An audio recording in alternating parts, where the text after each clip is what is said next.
Meeting for May 9th, 2023. If you would please stand for an invocation. We have a special guest this morning to lead us in our invocation in a moment of silence, Mr. Dave Tosevas, Mayor of Hastings.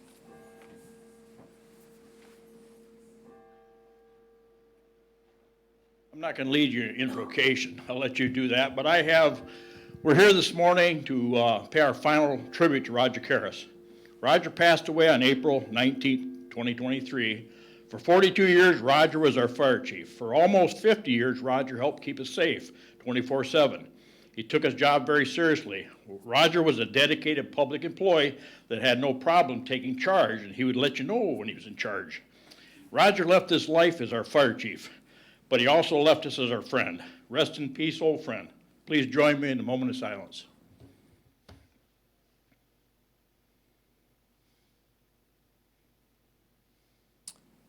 Thank you. David, if you would play the last call.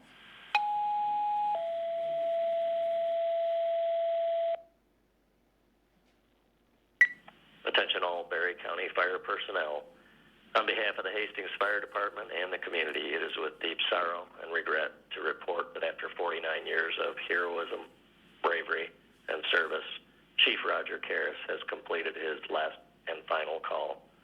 Chief Karras has been a staple in our community and has been a confident mentor and father figure to many. He is now safely home with his Lord and will watch over his family, friends, and fellow firefighters. Hastings Fire Department, Chief Roger Karras, you are clear of your duties. May you rest in peace. Know that you will forever remain in our hearts. Godspeed, sir. The Barry County Central Dispatch is clear on this 24th day of April at 13:40 hours. Thank you. Our Pledge of Allegiance.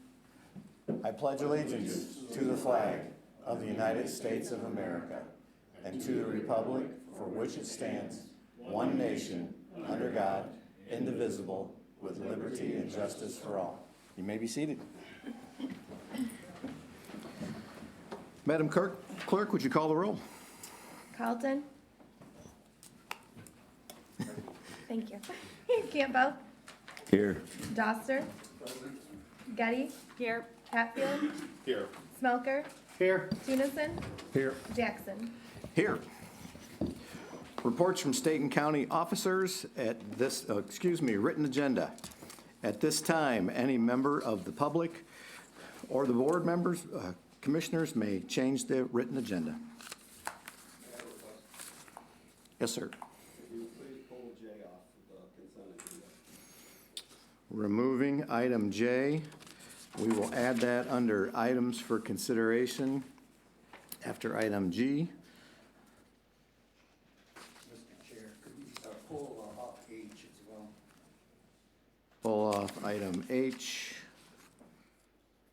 Pull over to the vehicle physical damage. Item H is now being moved to items for consideration as well.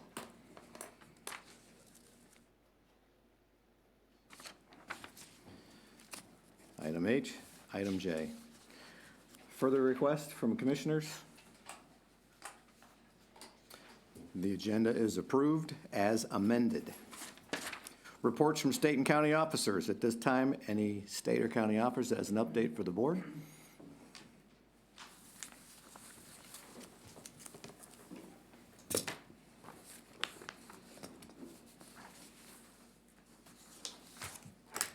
Good morning, Under Sheriff Jason Sixberry.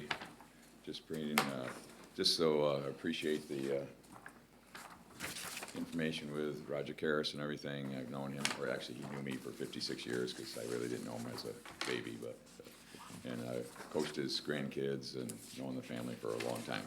So he'll be greatly missed. Our April 2023 stats for Barry County law enforcement logged 730 complaints handled in the month of April. 20 individuals were arrested. There were 63 accidents handled. 26 involved deer, 2 involved alcohol and or drugs. 395 criminal histories were run for the warrant entry and or warrant requests. 69 sex offenders were processed. 320 pistol licenses were processed. Incidents handled from 2023 to 2018, 730 to 703. Accident handled 63 to 62, car deer 26 versus 35, arrests 20 versus 61, alcohol, drug-related arrests 4 to 16. We have currently right now 41 people lodged in our county jail. Daily jail population still staying in that 50-ish number? Yes, 41-ish. 41 today, 41 today. But our average has been around 50. 45 to 50, somewhere in there. Okay, awesome. Questions for Officer Sixberry, Under Sheriff Sixberry? What do you attribute that to, Jason? Why it's, Well, a few years ago, it was quite higher, right? We've talked about this a few times now, maybe before you became commissioner. But a lot of it to do is how the laws are, what it entails and what the judges decide, what the penalty is and everything. So a lot of it just has to deal with now we're not actually lodging people for certain offenses like unlike back in the older days, and they've changed the laws and that type of thing. So Okay, thanks. hard part is with everyone knows, the ones that are still in there, a lot of them and have some more than just issues of violating crimes. You know, they need some other help, and we really need to get that for them. So, Awesome. You talking about mental aspects, mental problems? yes, and other drug-related problems at the same time. So, Yep. but yes, All right, thank you. thank you. Additional reports from state or county officers? Limited public comment. At this time, any member of the public wishing to address the board may do so for up to 3 minutes. Good morning, Rick Moore, Irving Township. I wish to remind members and guests to use your microphones or use your outdoor voice. Some of us can't hear you very well, and we know you have very important information you wish to share with us. We'd love to hear it. My hearing is especially bad right now, and I'm going to get MRI this afternoon to find out how much damage the bugs have done to my ears. And I'd really like to be able to hear you, but I only have one ear that's working right now.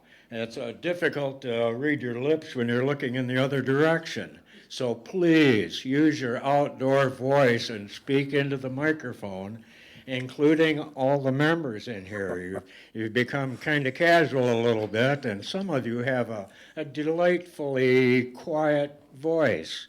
But at this time, please use your outdoor voice and speak into the microphone. Thank you very much for the opportunity to speak. Thank you. And thank you for the compliment on my delightful voice. Is there additional public comment?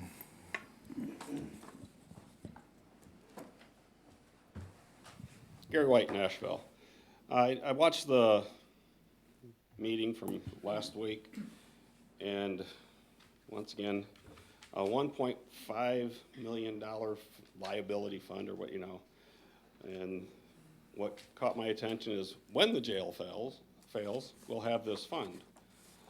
Well, should you let the jail fail before you put a jail in? Because for 15 years now, this jail has been aging, or now aged, and now we're looking for property for a jail. We own property, we have infrastructure on that property. The real thing that you should be doing at this point in time, it doesn't matter if economic development wants that property or somebody else wants that property. It matters, are we gonna wait and use taxpayer dollars to pay to house prisoners in another county because we're not using the facilities we have, the property we own currently, the infrastructure, and the money we have sitting there. If you have $1.5 million in a fund and you're waiting for failure, and we're gonna give that money to another county, why are we doing that? Why aren't we putting that money into the pot to build a jail?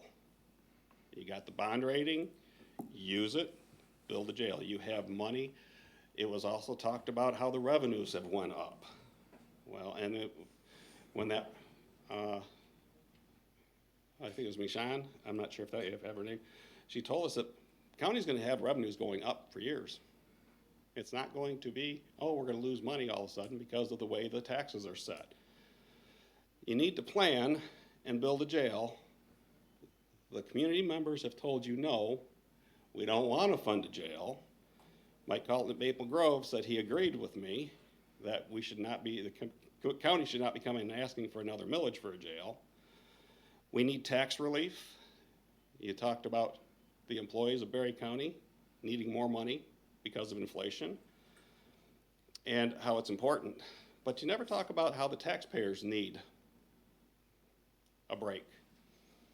We don't need to be putting money into another millage request.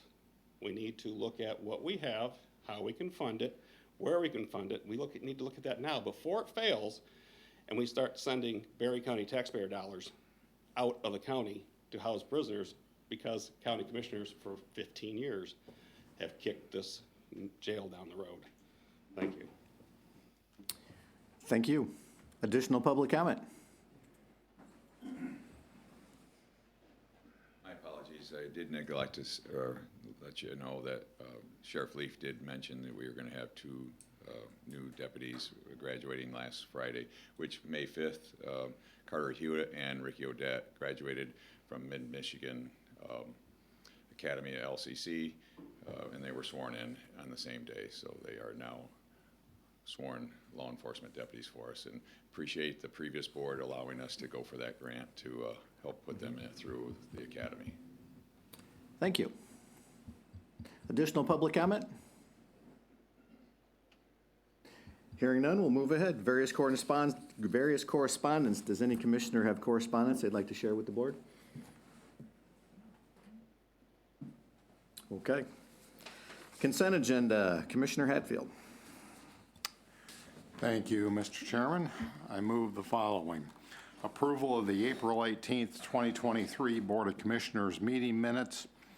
Approval of the May 2nd, 2023 Committee of the Whole meeting minutes. Approval to reappoint Mike Cunningham, 1908 Heritage Bay Drive, Middleville, Michigan, 49333, to serve on the Berry County Jury Board for the term beginning May 1st, 2023, and ending April 30th, 2029, pursuant to the recommendation of Circuit Court Judge Vicky Alspaugh. Approval of the following appointments to the Berry County Land Bank Authority Board. Dan King for a one-year term beginning May 1st, 2023, and ending April 30th, 2024. David Jackson for a one-year term beginning May 1st, 2023, and ending April 30th, 2024.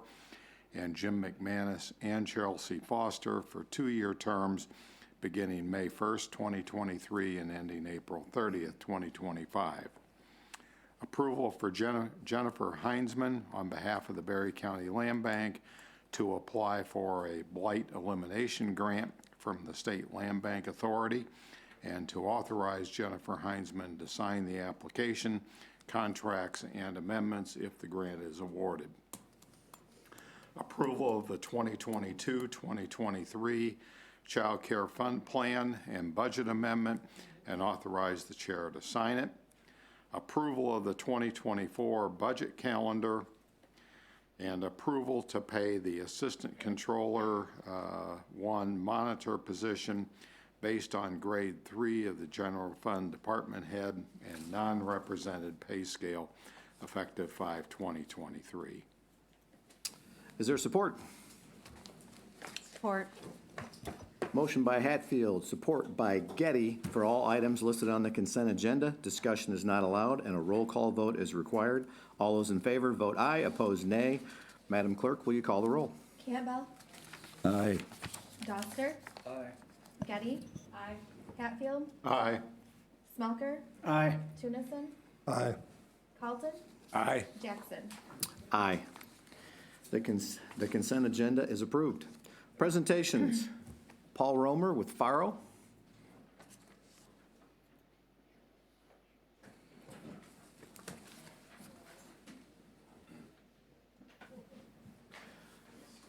Good morning, Paul. Good morning. Something for you guys to see what we have.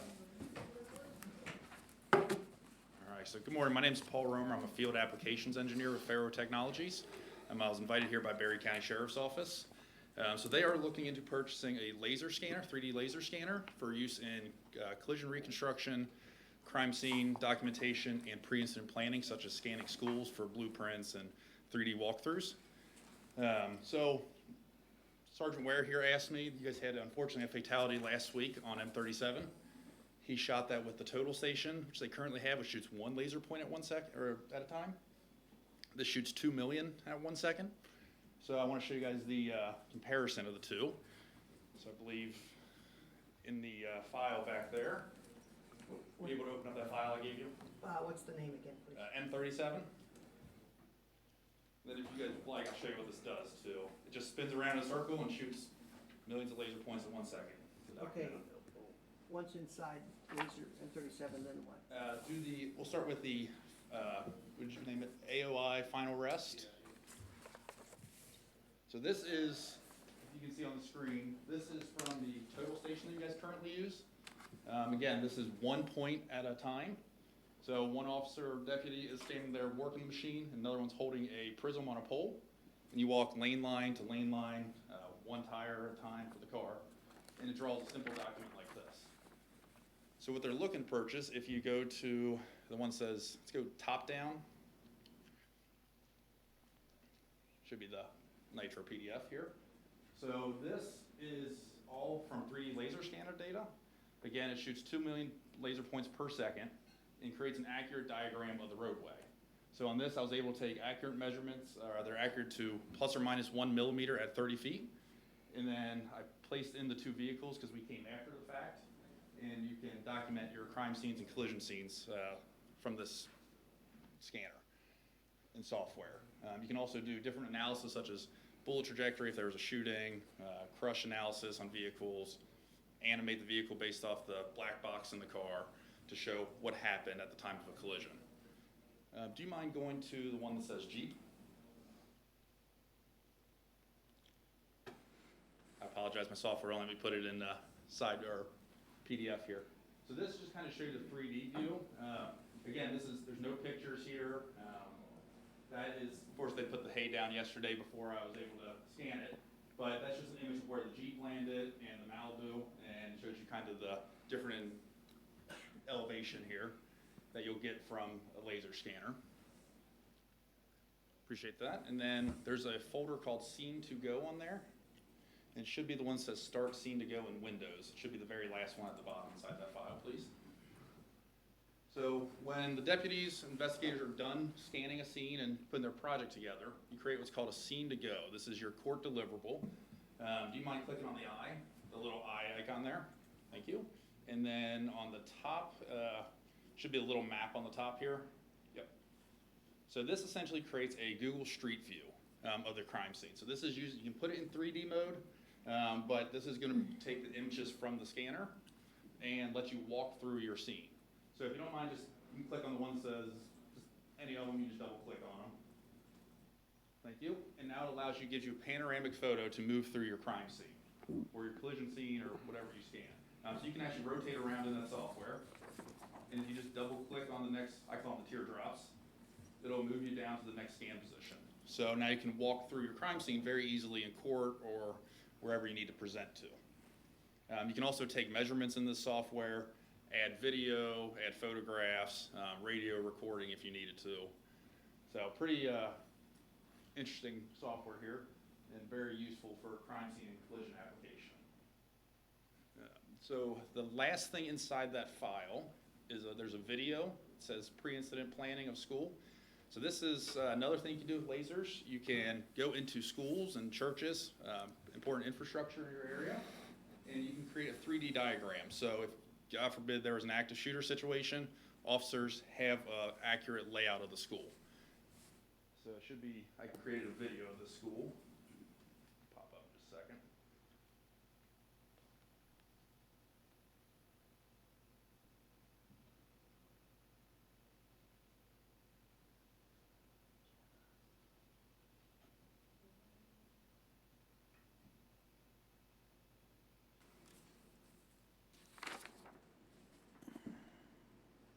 If my files decide to transfer over to the hard drive.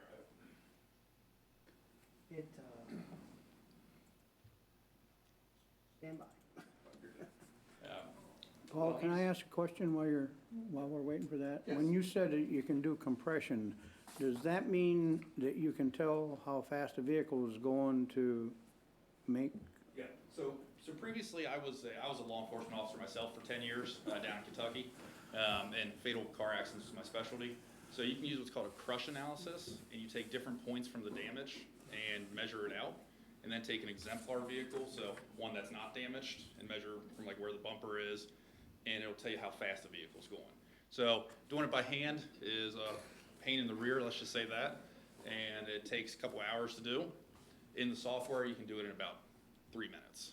And it's accurate. I've compared it with my coworkers, and I've had lots of AGs that use it in court every day. Okay, thank you. So this is a school, I believe this was up in New York State, actually. So it just shows that you can diagram a school. This took about 7 hours. One of my coworkers did this one.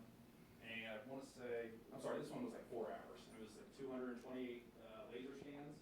And then they used drone image actually to get the roof.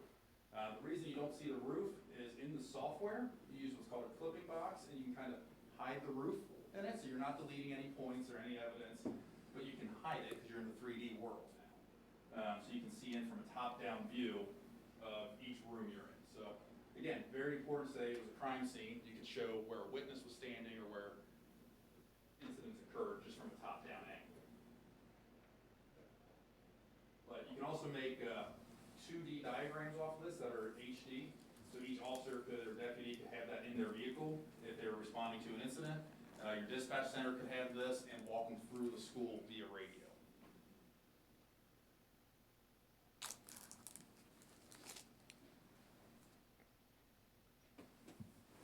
So, anything else you want me to touch on this, or? No, I think you did a great job. And just to kind of let you guys have a little background on what we're looking at this for. Currently, the total station, there's a lot of user error with it.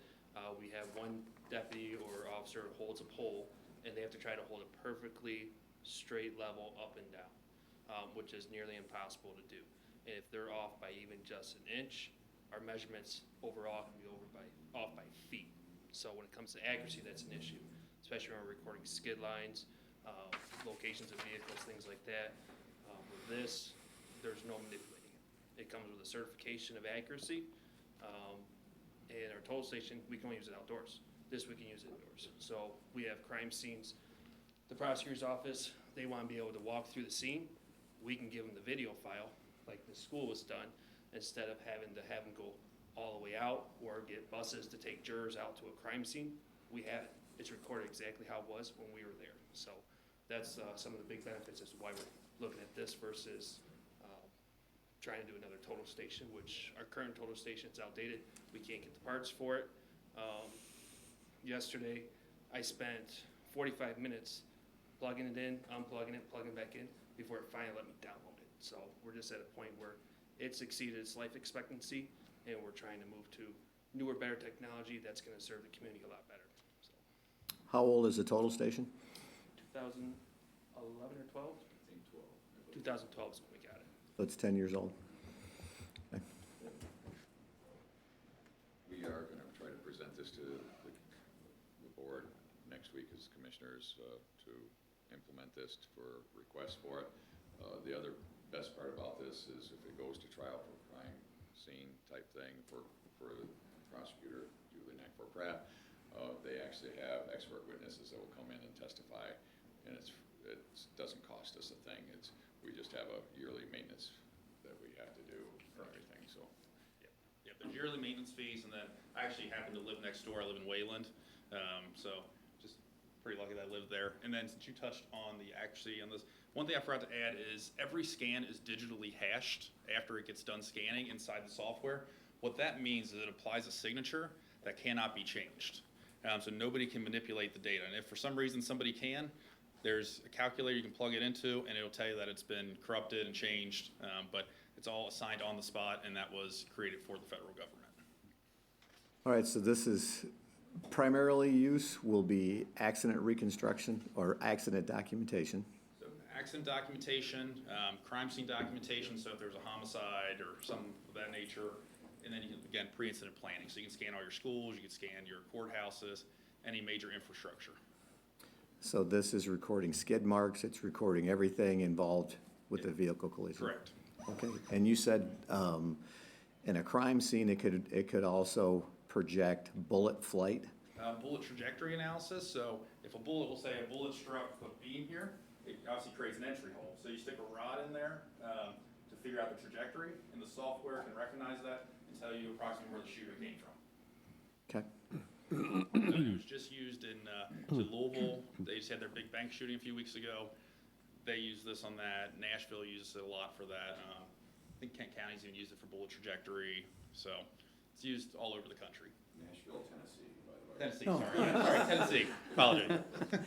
Yeah, they just used it in all their major incidents. The school shooting the other week too. so this is tied into GPS coordinates? Correct. Yep. Accurate GPS coordinates, and actually. Is it cellular or is it running off? Oh, satellite. I think it's satellite. That's a good question. I'm not really sure on that one. Okay. So I don't create it. I just get to teach it and play with it. So.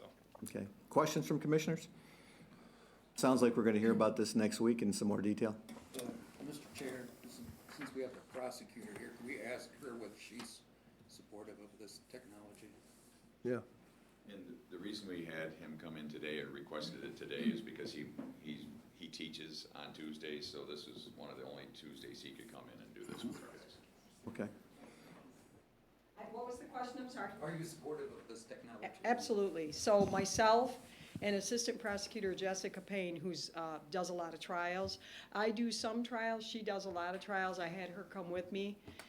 We sat through, a couple hours maybe? You know, with questions, and Paul was so helpful. But the stuff, it's amazing what this can do. And we do have other agencies, you know, the state police have some technology as well, and we're extremely appreciative of that. But different agencies do different cases. You know, they do different investigations.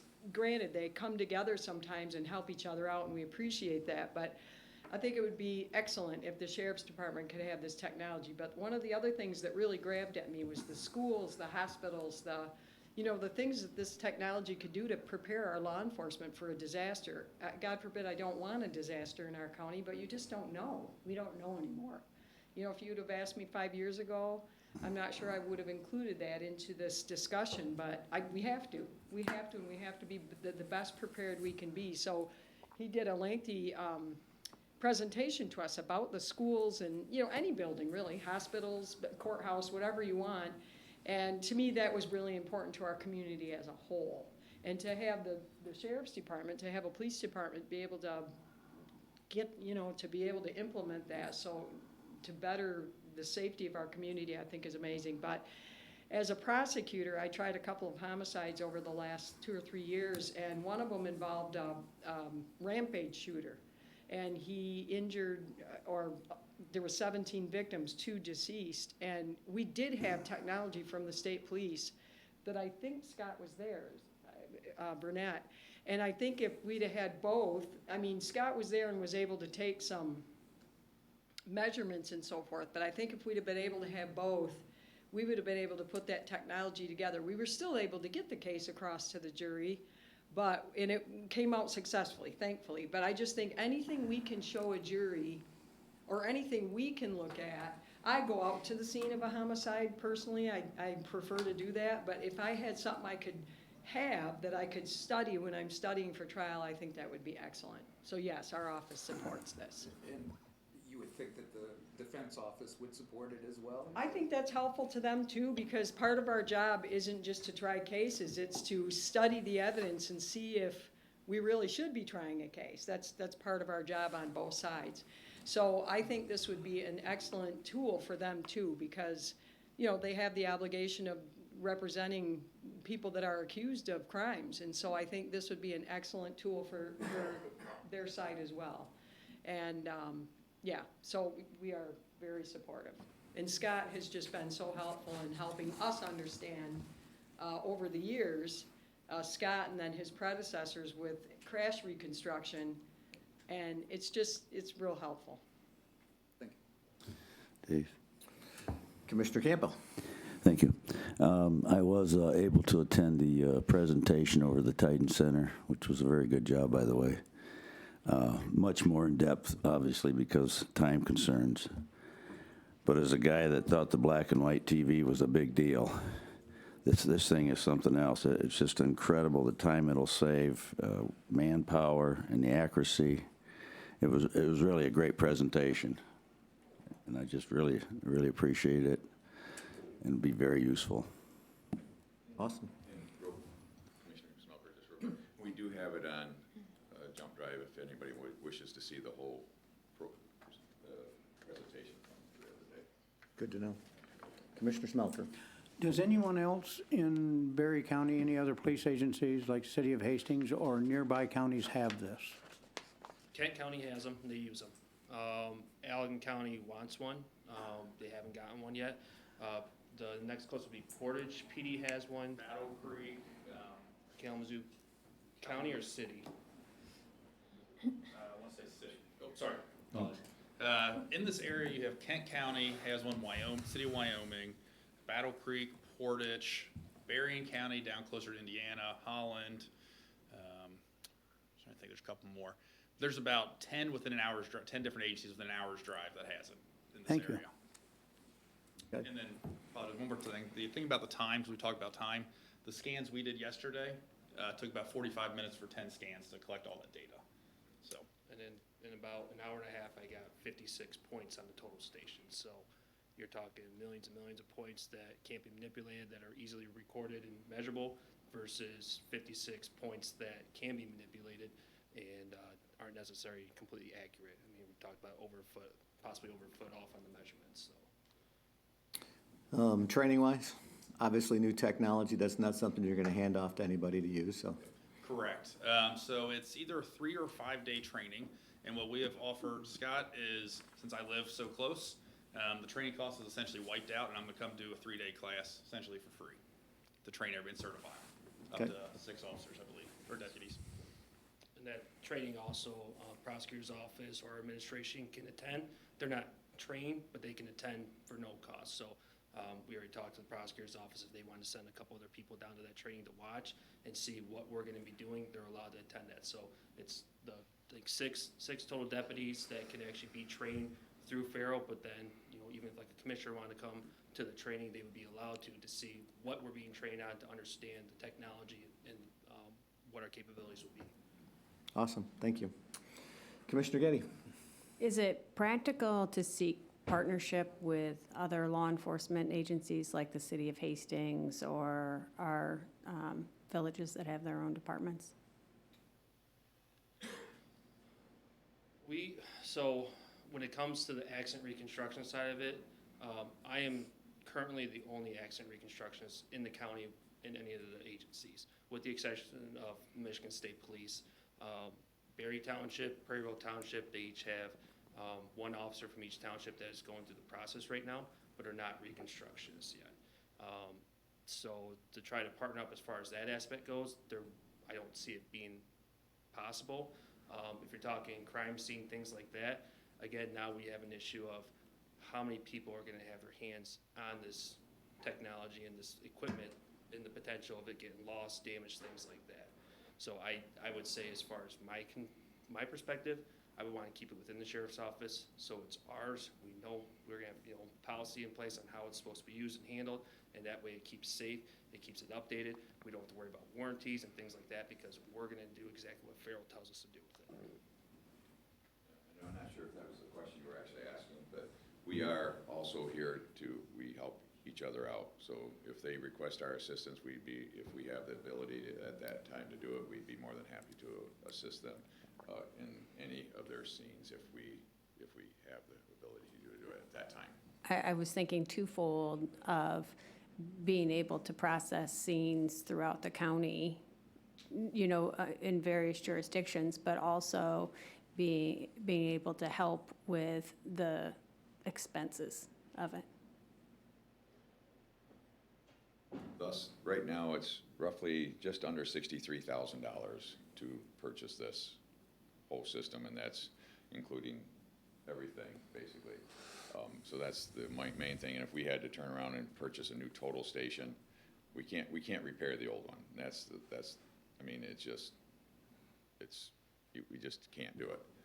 And thus, the ability, what this does, and we can talk more next week, because it'll be the cow, but the ability, what we can do with this one versus a total station and purchasing another total station, or not having anything for our crime scenes, for jury, or for the courts and everything. That's one of the main issues right now, because we want to do our best to try to get the evidence processed the correct way and be there and have everything we can provide for the prosecutor's office, as well as for any crime or crash that happens. So. Thank you. State police using this technology, or are they using a different system at this point?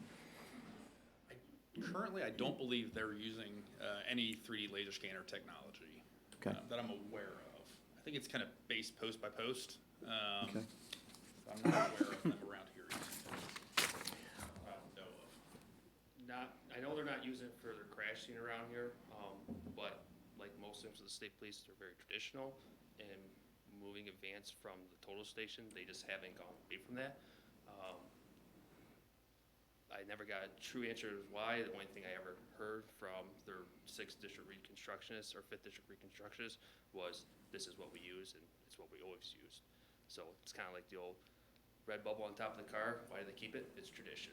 So that's kind of the only answer I ever got. Okay. Thank you for the presentation. Appreciate you coming in, and we'll look forward to talking to you again next week. I appreciate it. Thank you. Thanks. Public hearings, we have none. Items for consideration, Commissioner Smelker.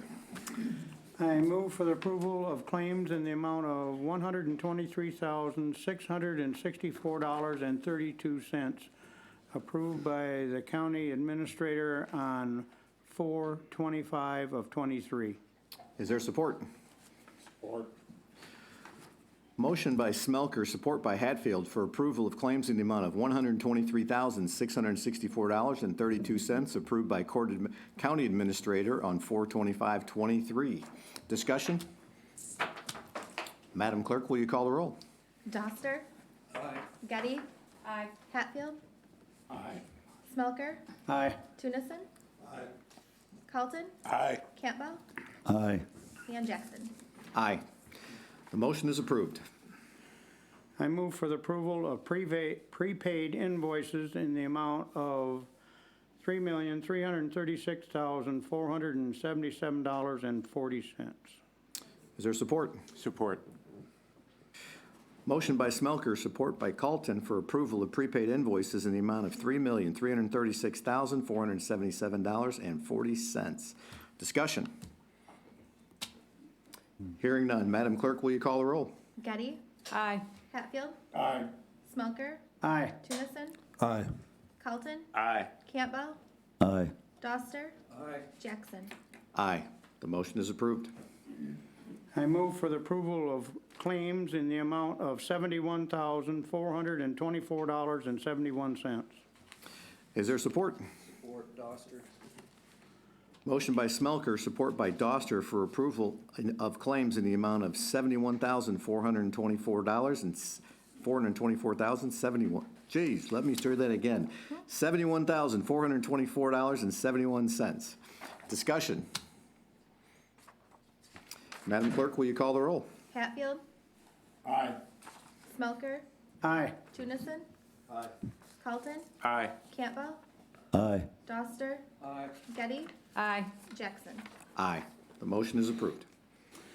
I move for the approval of Commissioner's reimbursement mileage in the amount of $448.02. Is there support? Support Campbell. Motion by Smelker, support by Campbell, for approval of Commissioner reimbursement mileage in the amount of $448.02. Discussion? Madam Clerk, will you call the roll? Smelker? Aye. Tunison? Aye. Carlton? Aye. Campbell? Aye. Doster? Aye. Getty? Aye. Hatfield? Aye. Jackson. Aye. The motion is approved. I move for the approval of the purchase agreement and conservation easements between Berry County and Paul and Sue Wing and Thomas and Heather Wing for property located in Assyria Township and authorize the chair to sign it. Is there support? Support. Tunison. Motion by Smelker, support by Tunison for approval of the purchase agreement and conservation easements between Berry County and Paul and Sue Wing and Thomas and Heather Wing for their property located in Assyria Township and authorize the chair to sign it. Discussion. Hearing none, Madam Clerk, will you call the roll? Tennyson, Aye. Carlton, Aye. Campbell, Aye. Doster, Aye. Getty, Aye. Hatfield, Aye. Smoker, Aye. Jackson. Aye. The motion is approved. Mr. Chair, I move for the approval of closing documents and the disbursements of funds for the conservation easement and purchase agreement between Berry County and Paul and Sue Wing and Thomas and Heather Wing for property located in Assyria Township and authorize the chair to sign it. Support Campbell. Support by Campbell. Motion by Smelker, support by Campbell for approval of closing documents and disbursements of funds for the conservation easement and purchase agreement between Berry County and Paul and Sue Wing and Thomas and Heather Wing for property located in Assyria Township and authorize the chair to sign it. Discussion? Madam Clerk, will you call the roll? Carlton, Aye. Campbell, Aye. Doster, Aye. Getty, Aye. Hatfield, Aye. Smoker, Aye. Tennyson, Aye. Jackson. Aye. The motion is approved.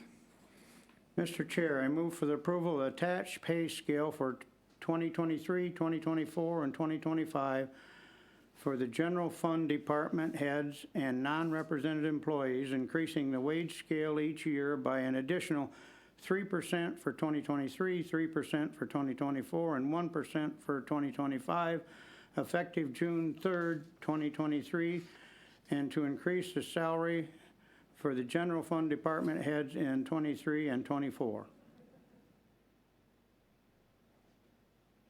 Did I skip a line? Yep. In accordance. And to Effective increase the June salary 3rd. for the county administrator. To increase the salary for the county administrator in 2023 and 24 in accordance with the pay scale increase for general fund department heads in 2023 and 2024. You better reread that. Is there support? Support. Hatfield. Motion by Smelker, support by Hatfield for approval of the attached pay scales for 2023, 2024, and 2025 for general fund department heads and non-represented employees, increasing the wage scales each year by additional 3% for 2023, 3% for 2024, and 1% for 2025, effective June 3rd, 2023, and to increase the salary for the county administrator for 2023 and 2024 in accordance with the pay scale increase for general fund department heads in 2023 and 2024. Discussion. Yes, go ahead. I'm still going to vote no on this. I voted no last week, so I'll vote no this week. You are consistent. Mm-hmm. Commissioner Doster. Do we know, how much money that, we're talking about here? How much money does that actually amount to, this increase?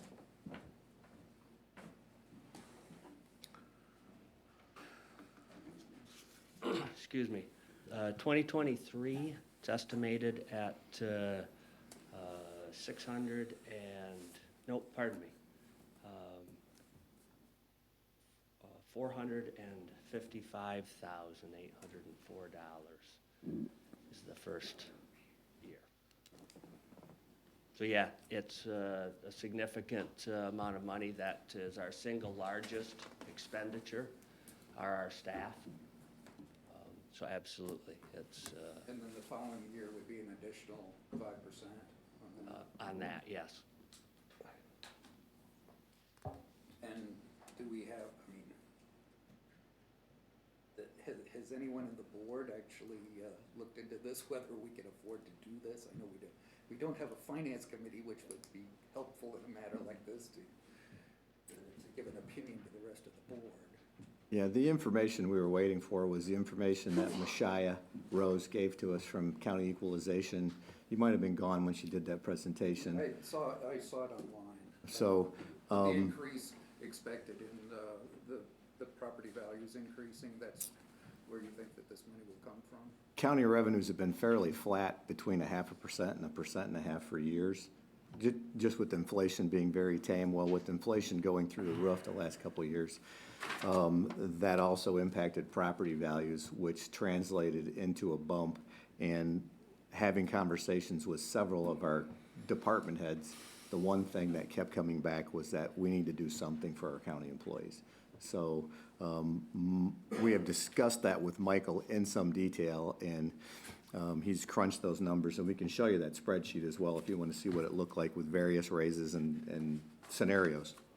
But ultimately, that was the one that looked like it was most affordable, that did the best for our county employees as soon as we could possibly get it to them. And then this is an offer that has not been accepted yet? Is that, how does this work That's correct. So transactionally? for the general fund, department heads and non-reps, they are a non-bargaining group, so there is no, it's just, Acceptance or- yeah, this is what's being proposed, and that can be put in place right away. The rest of the groups, we have two command groups at the Sheriff's Department, one with corrections and one with our sworn officers. We have then a corrections division and a deputies division at the Sheriff's Department. And then we have the Employees Association, which are the courthouse employees here. Those groups, we've put together a letter of understanding, which you have in your packet. That will be forwarded on for their signature. And we are not intending, it's not intended to open the bargaining agreement. It is simply an offer, if you may. And I have not, in fact, I've received one back already from one of the groups. They signed it and have returned it.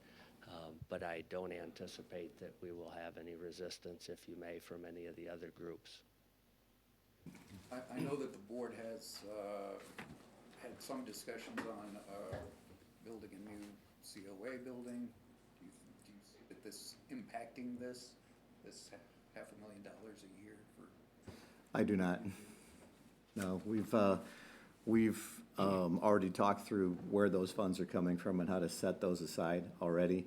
The COA has come back with a building plan that's a little bigger than what I anticipated, so they may be doing a capital campaign on their own as well. Some details will be following on that, so. They're gonna have to. We've already discussed that at the building committee. Okay. So they're well aware of that. Okay.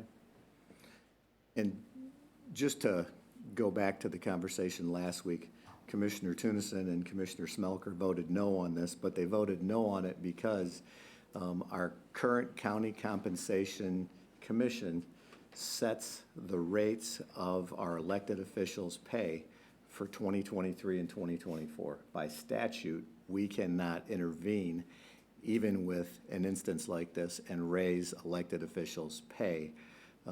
We have to stick with that statute.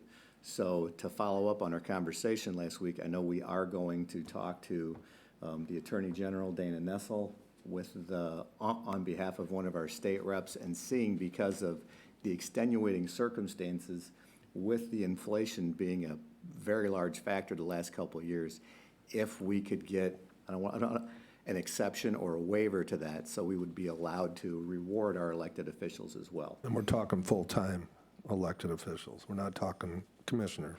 Correct. And we're talking So every day. We are going to elected continue people. we are going to continue to have that discussion and see if we can move that needle somewhat as well. But Mr. Chair, I was here before we had that commission, and it was a problem with, it was very awkward for commissioners or elected officials to be voting on their own raises, and it wasn't being done properly, and things weren't keeping up. And so going to that commission solved that problem. So I thought about it, since our last discussion. Some people talked about getting rid of it, and I would not suggest that. But I do agree with the idea of having them look at the extenuating circumstances of these last couple of years with inflation. But I would not be in favor of getting rid of it. mm-hmm. Let's hope we can move the needle with our state. Mr. Chair, along those lines, when I was on commission, they had it as well, and I think it killed it off before you resurrected it. And it was done primarily for that purpose as well. It had become so politicized and took up so much time of the board to set the salaries that it kind of became overwhelming. And I think it was the board just prior to mine that had put that into effect, and we felt relieved. For one thing, it's incredibly difficult for this board to vote on its own salary. It's easy to vote on everybody else's. But the committee did work effectively, at least for a while. So it might be who's on the committee is more of a problem than the committee structure itself. Because I think it then kind of went astray and then got killed off and then resurrected, and then we're talking about killing it off once again. Yeah, but I bet if you were to ask these elected officials that have been left out of this process, how they feel, I think they're gonna feel differently. That they feel like they have been left out. Oh, You know what I mean? So I mean, and underappreciated. And that's what I worry about, is that they're feeling underappreciated. And I want them to know how much we value them. So that's why I voted no. Yeah, well, I understand that completely. What I'm suggesting is maybe we put a different set of candidates on that board. I'm not sure it's the candidates as much as the statute that's tying our hands right now. That if the statute allowed us to compensate, our elected officials based on economics, I don't think there'd be a discussion on the compensation committee, but it's because our hands are tied with this decision that it's come up. So if there's another solution, I'm personally not against the compensation committee, but we have to work through that process, and it may take a minute to do that, so. Michael, did you, last week, did you state that there was? Is your microphone on, Commissioner Doster? I don't know, I thought it was. It's out. Okay. I don't hear it back, though. The light doesn't, it's not on. So I think the battery's yeah. dead. Okay. So probably I was the one you were referring to. With the mellifluous voice, is that? Last week, didn't you suggest that maybe we have a council to discuss what would occur necessarily if we were to eliminate that board, whether their actions for this 2 years under this statute? I mean, that's your interpretation, but maybe there is some leeway there, because I don't see how if a board serves at the leisure of this board and you eliminate that board, how its decisions can go 2 full years in advance after you've eliminated that board when they serve at our pleasure. Yeah. I'm not walking away from I agree with you. So perhaps having our council present would be a small price to pay to see whether that is in effect true. We have engaged counsel already to discuss that, so, and Michael can give you a better, articulate those details. So I did reach out to corporate counsel and ask that question and continue to get the same response that in Public Act 485 of 1978 is really not a very long act. For better or worse, I don't know in this case, I guess maybe for worse, but the interpretation is that, and the part that comes back is the County Officers Compensation Commission, it says shall determine the compensation of the elected officials of the county other than judges, which determination shall be the compensation of those officials unless the County Board of Commissioners rejects the determination by resolution adopted by 2/3 of the members elected to and serving on the board. It says unless rejected, the determination again shall be effective at the beginning of the first odd-numbered year after the determination is made. If the determination is rejected, the compensation then in effect for those officials shall continue. So it's not the may, it's the whole concept of shall, and once that, so once you've determined that you're gonna, by statute, have this compensation commission, and I understand that it's a little difficult because you didn't, not all of you, but you as a body did. Not all of you were here at the time it was created. Choose to have the compensation commission. You've chosen to follow that statute, if you may, until such time as you eliminate or abolish, and that has happened over the years. We had the compensation commission early in my career, and then in, I think it was 2004, the compensation commission was abolished, and then it was reinstated again in 2017, and now has been in place since 2017, or effectively beginning in 2018. And then it goes on to say that they shall set it for the 2-year term. So I'm happy. It was out of my conversation with corporate counsel that the suggestion to ask the Attorney General through our state legislator if there was the ability to change that midterm. The other option is to go to the legislature and ask the legislature to amend the statute allowing for that. Maybe in an unusual circumstance such as this, where you have inflation that is well beyond what was contemplated when this, in fact, was the compensation was put in place. So the Compensation Commission conducted their work in 2022 for 23 and 24. Well, it wasn't fully understood. We may have seen it coming a little bit, but it certainly wasn't understood until into 2023 what inflation really was and the impact. So those are a couple of options that we may,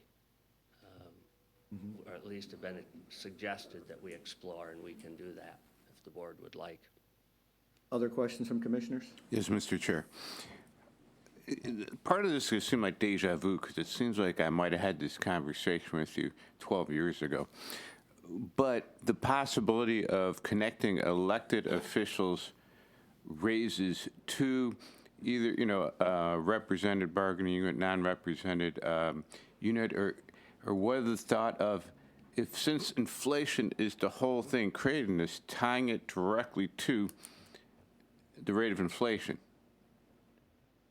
Is that something that can be done as an option? Interesting question. Again, Inside or outside of the Compensation Commission, I guess is the question. You're talking about getting away with If the we got rid of the compensation, so you didn't like the way the compensation commitment went because you didn't catch the rise in inflation. So, it seems to me like you can't play it both ways. Either you go with the Compensation Commission and agree with it. It seems like in 2 years they'd eventually catch up, since they meet every couple of years. But if that's not responsive enough, having that 2-year delay before they deal with that, to directly tie it to inflation, since this whole conversation is that the elected officials did not get an opportunity to catch that growth of inflation. I think, yes, either by statute, if they change it at the state legislature, that could compensate or that could add it in. But if we did away with the Compensation Commission, you can set those rules up. As a board, we can approve those rules for future compensation. But that would probably take an ad hoc committee to set that up, review it, take some pieces out of the Compensation Commission that you like as a statute and create your own, so. One last question, if you'll indulge me, is if we decided to end the Compensation Commission again, how long would it take to kill? So it's simply by resolution. It was adopted by resolution, and you'd adopt a resolution much like they did in, 2000, did I say 4? Yeah, to abolish it. And it would not take effect until 2020, effectively 2025. The Compensation Commission meets every even-numbered year to set the compensation for then the following 2 years. So they last met in 2022 and set it for 23 and 24. They would meet again in 2024 to set it for then 25 and 26, unless the county board abolishes the Compensation Commission, in which case you would then set the compensation for 25 and beyond. So it really can't take, anything we did, even to kill it, would take a year and a half. Yeah. That is correct, and that, I think that goes a little bit to, or maybe a lot, to Commissioner Doster's question and that, in probing, if you may, about when this would take effect, is in talking with corporate counsel, their interpretation is that the county board their hands are tied. They can't increase it or change it for 23 or 24. And if they were to eliminate or abolish the Compensation Commission, they still can't change it for 23 or 24. What's been put in place has been put in place. You can't effectuate the compensation of the elected officials until 25. I hate to be the one, and please understand, to all those elected officials, that as I'm sitting here, I'm not necessarily defending that it's right, but that's, as I've researched it and tried to work through, and we could ask Dave Stoker, our attorney, to attend a meeting if you'd like, and maybe he can add some or shed some additional insight into it, but. Okay. Commissioner Smelker, and then Commissioner Tennyson. We set in on negotiations. We made our contracts with our employees for 5-year contracts. And in 2 years, we changed it. But we have a compensation committee that can't change anything at all when inflation hit like it did. I don't have anything against the compensation committee. It's the laws they're going by. But when we gave the bonus, that was in 23. I asked for them to look at that and they wouldn't do it. Bonuses for the elected. We are treating our elected like second-class citizens. We need to take the responsibility, and we're the ones that should control the wages there, not a compensation committee that don't have to answer to no one. I'm done. So respectfully to my fellow commissioners that plan on voting. Commissioner Tennyson. Oh, I'm sorry. No, I just wanted to ask Commissioner Carlton, I understand why you guys did it, but my view is that we need to send a signal to our elected officials that we're going to do the right thing in the future. And I would like to see it in our control versus some other commission's control that we have no control over. That's all. And because I think what's happened, like John just said, what's happened to our elected officials, they're very disgruntled right now because of this. And we have no control over it for a year and a half, like you just said, another year and a half. Yeah, and I do think it's a separate conversation than what we're voting on here. I don't think voting no on it, and respectfully, helps that cause. It's a separate conversation. The elected officials and employees. I agree. I said that last week, that I value our employees. It was more of a state, no different than the chair said. These guys were voting no because of this. It's not against employees. I'm Vice voting Chair no. Hatfield. The legislation that created the opportunity to put a compensation commission together, does that mandate that it cover both the elected officials and the elected full-time employees as well as the part-timers like the commission, because I understand why there was a desire to create a commission, because it was awkward for the commissioners to be adjusting their own pay. But I don't think that that was a concern as far as the other elected officials. So can a compensation commission be structured so that it only covers commissioners and not the other elected officials? I can ask, it's a question that I'll give you an answer, and then potentially may want to even seek advice of our corporate counsel. But I think that it does cover both, and here's why. It reads, the county officers' compensation commission shall determine the compensation of the elected officials of the county other than judges. And then it goes on to, so it exempts judges, but it doesn't exempt anybody else. So it says the elected officials of the county, and the county commission are elected officials of the county. So I don't believe that there is the ability to say we want to have a compensation commission, if I'm understanding your question right. No, I think you understand it correctly. I guess that my current thinking is that if we do not have the ability to differentiate, then I would rather probably struggle with the issue of having to set our own compensation in order to be able to have control over what's done for the other elected officials.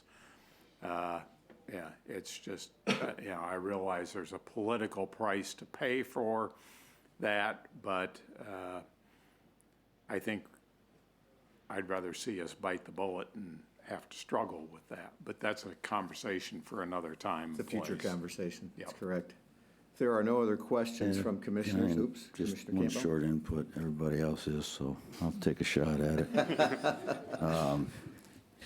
I think the idea of the compensation committee, we all know that it's a great concept, it's a great idea. It makes us put it on somebody else so we're not getting blamed for something maybe we didn't intend to be blamed for. But I don't think that when that was put in, it was anticipated that there'd be this big flaw that we're having right now. And it is a big flaw. It's not right. And if we can't cure that and keep the compensation, then we need to get rid of it, because it's just not fair to our elected officials to go that way. We found a flaw that wasn't anticipated before, but now we know about it. And now it's up to us to do something to correct that flaw. Thank you. Gary White.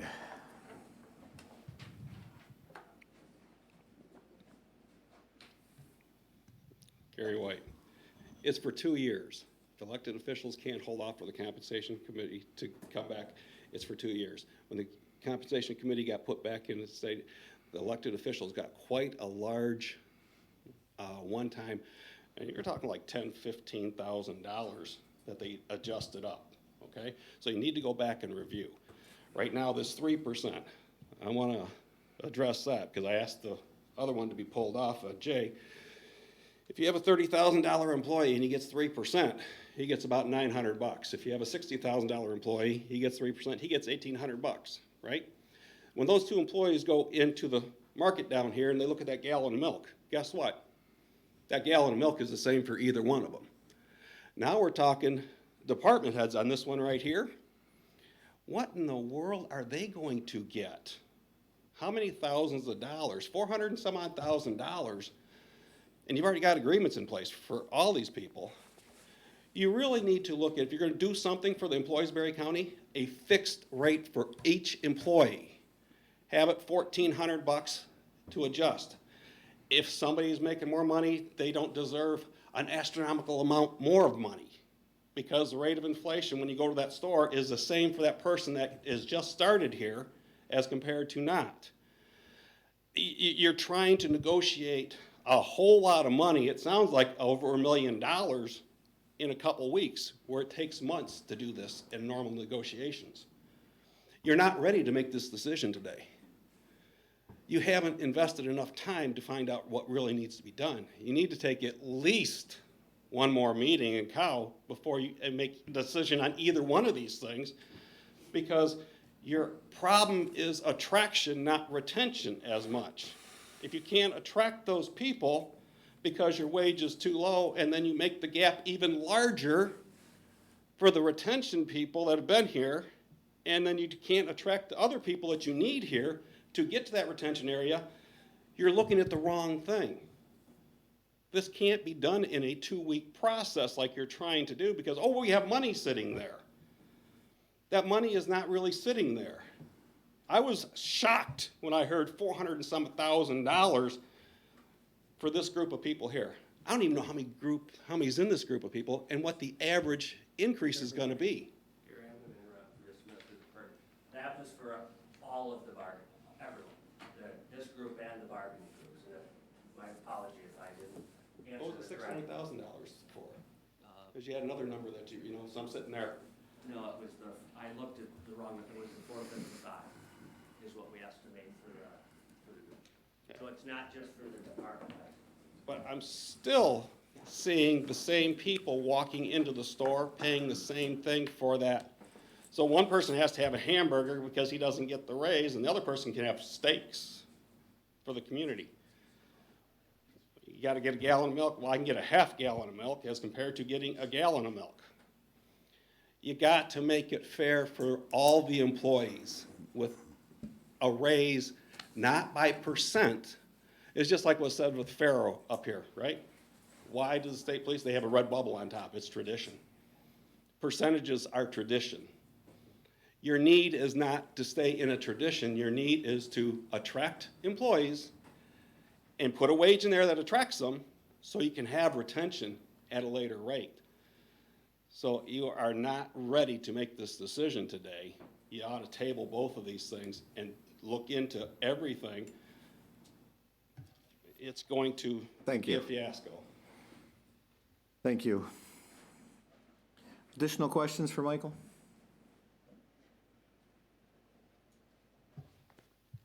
I guess I have a question along Gary's line.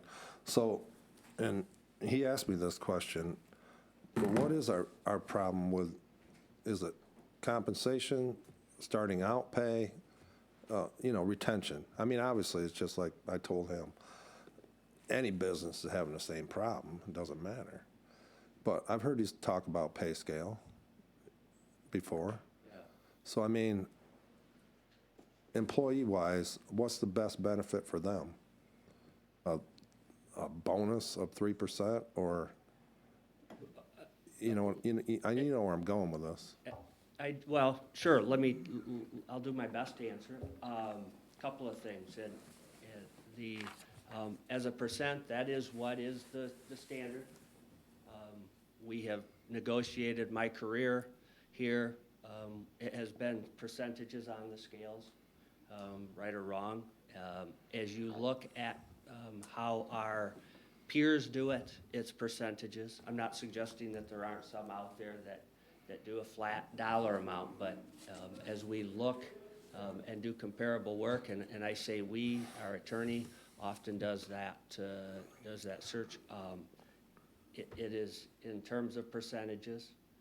As I go to my counterparts in our peer groups and our roundtables, if you may, folks are talking about, unless it's like we did a year ago, or thereabouts, the on-scale or off-scale bonus and amount, unless it's something like that, we're often or always talking about percentages. Certainly, from an employee's perspective, nobody will say that a bonus doesn't have some value. Don't get me wrong, but it's on scale that's important to folks. Yeah. It's knowing what that is year over year. it has growth to it, if you may. And that's the challenge. It's hard. As we've tried to put money on the scale over years, that has to be sustainable. That's the hard part about adding to a pay scale, right? And I don't mean to lecture or tell you things, but I share this because a little bit of the weight that is on my shoulders, Yeah. as I'm trying to make sure that it's sustainable. Yeah. I have to be able to ensure that next year, the year after, and the following year, as those numbers, because they're on the scale, compound, that we can afford them. Right.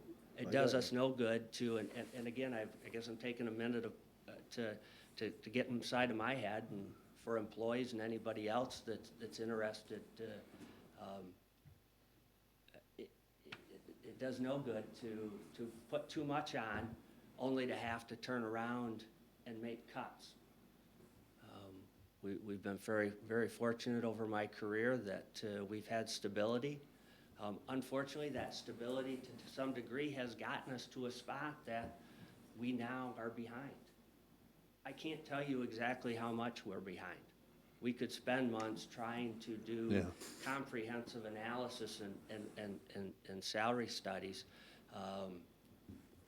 I just don't think that that's where the best time's spent right now. No, probably not. Right No. now, it's trying to get something on the scales.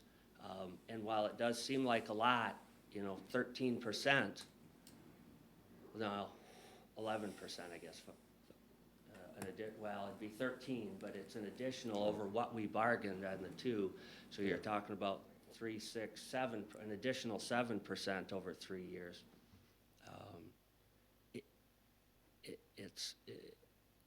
It isn't in comparison to some where we're behind. That's what concerns me is we just know.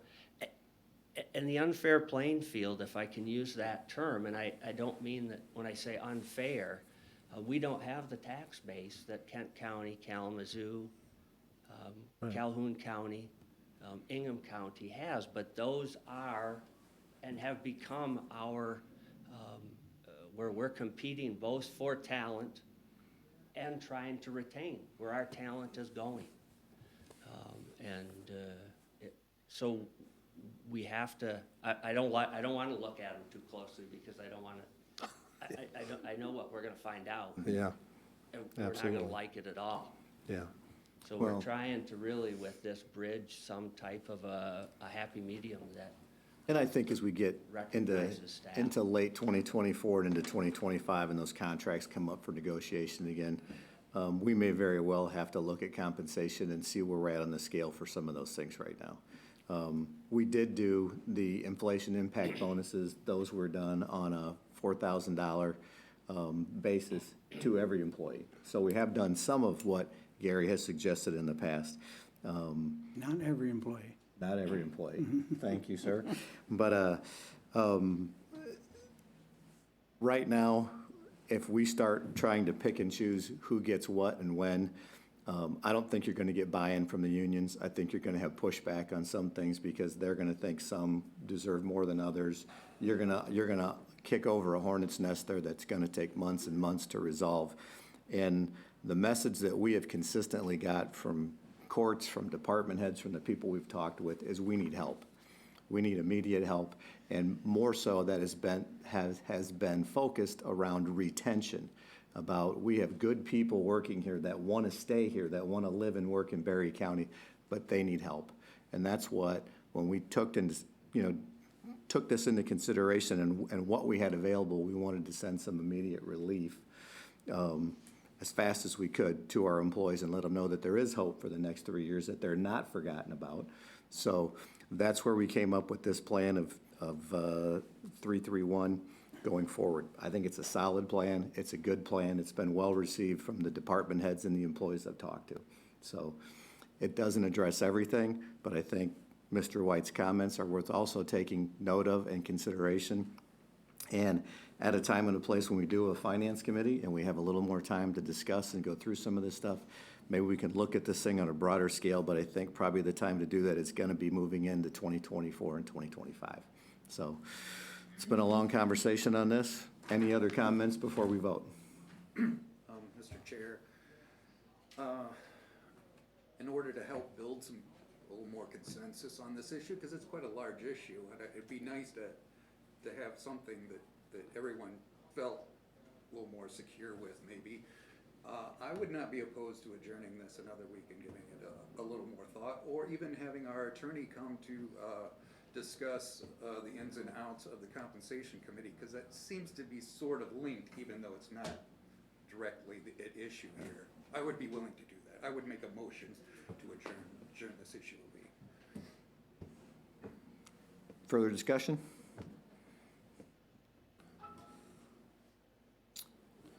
We need to get through this, Gary, as a board.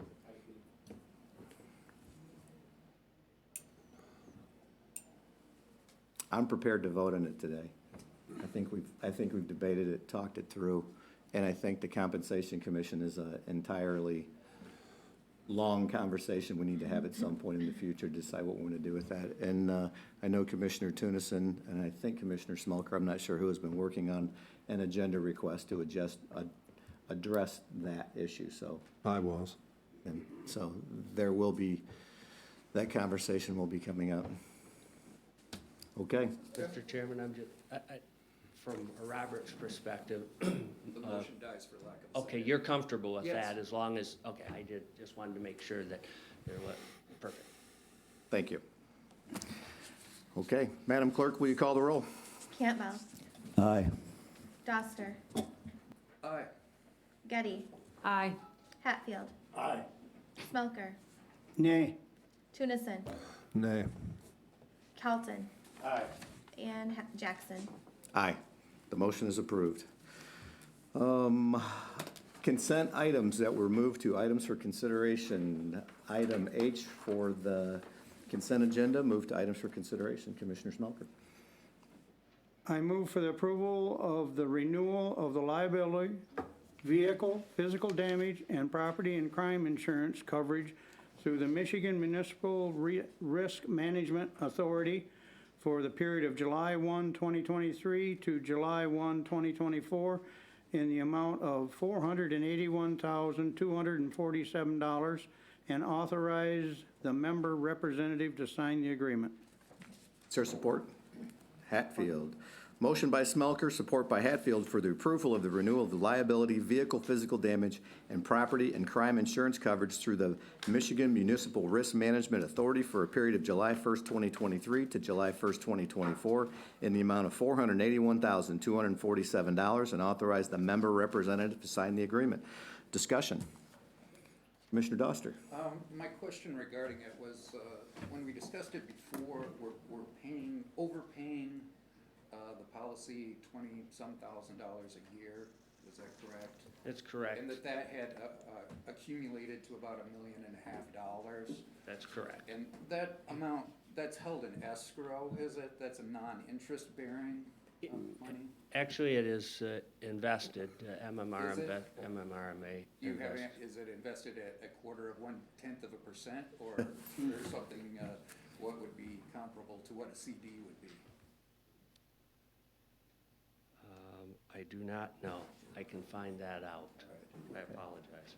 I just thought that $1.5 million. I sure need it, right? But I'm trying to get through. Sitting there with, a lot of these accounts are non-interest bearing, and, I mean, that, at 4%, that would be $60,000 a year.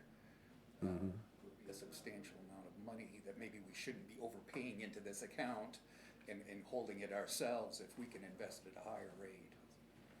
Yeah, hopefully as we get things rolling forward with a plan for the jail, that some of those funds, if we can take the jail, a potential jail failure off of the radar, then those funds can be moved into other areas, like the new jail. Correct. Additional comments? Madam Clerk, will you call the roll? Doster. Aye. Getty. Aye. Hatfield. Aye. Smelker. Aye. Tunison. Aye. Carlton. Aye. Campbell. Aye. Jackson. Aye. The motion is approved. Item J, move from the consent agenda to items for consideration. Commissioner Smelker. Mr. Chair, I move for the approval of the attached letters of agreement with the Berry County Corrections Supervisors, Berry County Corrections Division, Berry County Courthouse Employees Association, Berry County Command Officers Association, and the Berry County Deputy Sheriff's Unit, increasing the wage scale each year by an additional 3% for 2023, 3% for 2024, and 1% for 2025. Support. Support by Getty. Motion by Smelker, support by Getty for approval of the attached letters of agreement with Berry County Corrections Supervisors, Berry County Corrections Division, Berry County Courthouse Employees Association, Berry County Command Officers Association, and Berry County Deputy Sheriff's Unit, increasing the wage scale each year by an additional 3% for 2023, 3% for 2024, and 1% for 2025. Discussion. Quickly.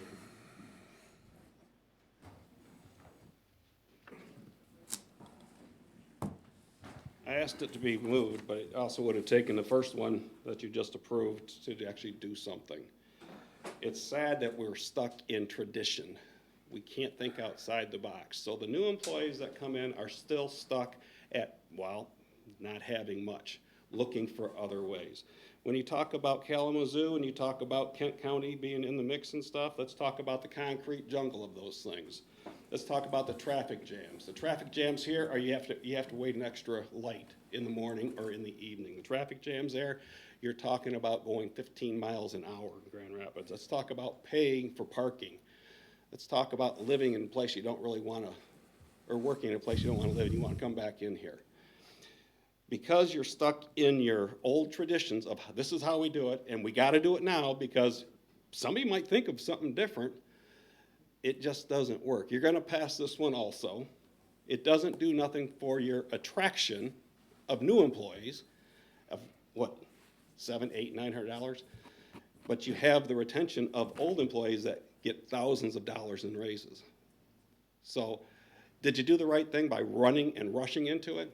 You were talked into by your county chairman. Oh, we got to rush into this and get it done now because that's the way we do things around here. And although for some who haven't been involved in the process, it may seem like we rush into this thing, this has actually been something that's been a topic of discussion and debate for many months.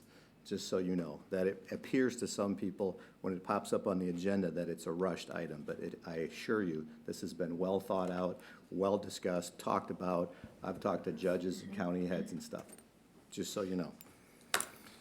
Further discussion? Madam Clerk, will you call the roll? Getty. Aye. Hatfield. Aye. Smelker. Aye. Tunison. Aye. Carlton. Aye. Campbell. Aye. Doster. Aye. And Jackson. Aye. The motion is approved. Unfinished business, we have none. New business, we have none. County Administrator's Report. I'm all set, thank you. Chairperson's Report. I was at Hope Township last night, just getting my meeting cycle started, so I'll be at Berry Township, and then Rutland Township, and Prairieville next week, along with some economic development. Our first land bank meeting tomorrow, as well as Brownfield, so it's getting busier. Vice Chair Hatfield. Likewise. Thank you. Yeah. Commissioner Campbell. I just visited Syria and Maple Grove Township, and all is well. Thank you. Commissioner Tunison. I was at Carlton last night, and their renovations on the building, they've taken all their, pretty much used up their ARPA money. They're down to about $30,000 out of $175,000, I think. And it's really beautiful building they've done out there now. So very inviting. So, and I've got Hastings Township tonight. Awesome. Commissioner Smelker. Went to Thornapple and Freeport last night. Went to the MAC convention. Right. Attended the electric vehicle seminar and parliamentary procedure seminar. I violate a few rules there, Dave, and I probably won't change. Agreed. I wonder why you sent me to that. I sent you to it twice. You only went once. And that's about all. Thank you. Commissioner Getty. Nothing. Commissioner Colton. Oh, discussion in Woodland, both the township and the village.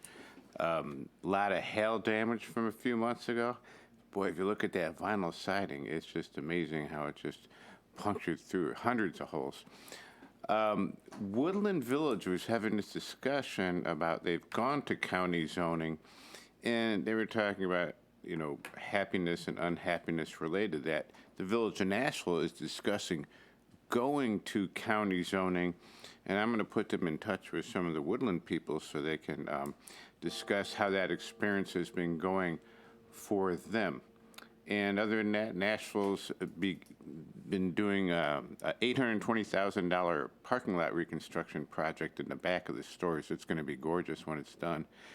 But for some of our businesses and stuff like that, it's kind of difficult moving around and parking. That'll be done in mid-July. Thank you. Commissioner Doster. I have nothing. Thank you.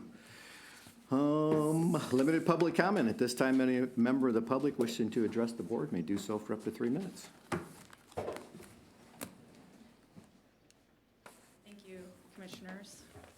I just wanted to take a moment to express my gratitude for the decision you made today to increase the wages of our staff. It is truly amazing to see that you recognize the important role our employees play with in the success of our county. I understand that not everyone is pleased with this outcome, but I can assure you that your decision is appreciated by most of our employees, at least from those that have expressed it to me. And so I just wanted to thank you and tell you that we do appreciate it. Thank you, Anais. Additional public comment.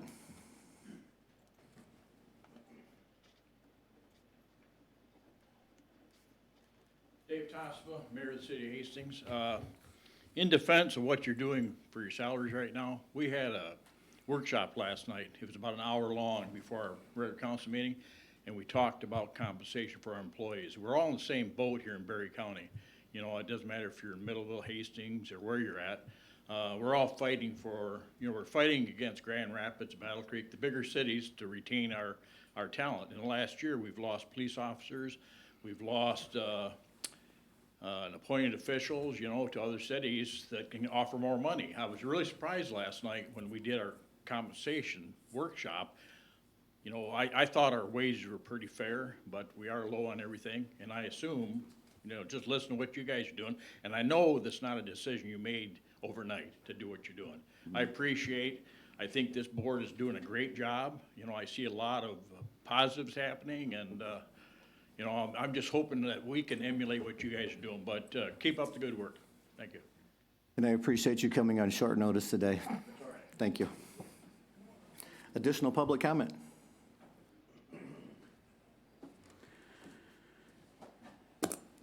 Yeah, Gary White. I guess I was, when I read the minutes from a couple meetings ago, and I was here also, when the chairman said that, well, the property wasn't on the property rolls anyways, or tax rolls anyways, so we wouldn't miss it. Sounds like you're gonna miss every penny you can. So the mental health property being sold to a nonprofit is probably not in the best interest in long term for the county when it comes to money. If you can get that developed and turn it, into a $3 million private property, that creates tax revenue.